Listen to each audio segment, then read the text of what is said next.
Ukisikia wewe kama ndio mkuu wa majeshi au sio IGP, kanisa lako limefungwa hivyo, utasikiaje moyo?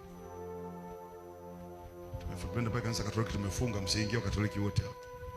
Vile ambavyo mnawavumilia wa Katoliki wakiwatukana, sina mwavumilie vipi? Sio mnaonyesha udini, sina mwavumilia. Mnatafuta namna ya kumshika mzee upako mwenyewe.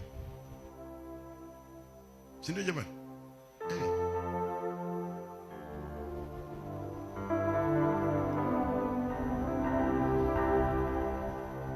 Bwana asifiwe. Bwana asifiwe. Hekima tu. Unaua nyoka bila kuharibu mayai. Ukitaka mzee upako umpate, kwanza unaniharibia heshima yangu. Ukitaka unitoe, kwanza nitafutie maskendo. Tafuta maskendo kuhusu mzee upako, nihamishe kwenye mioyo ya watu. Lakini leo ukisema mzee upako atoke hapa, funga milango, hamna kusali, weka upinde. Bwana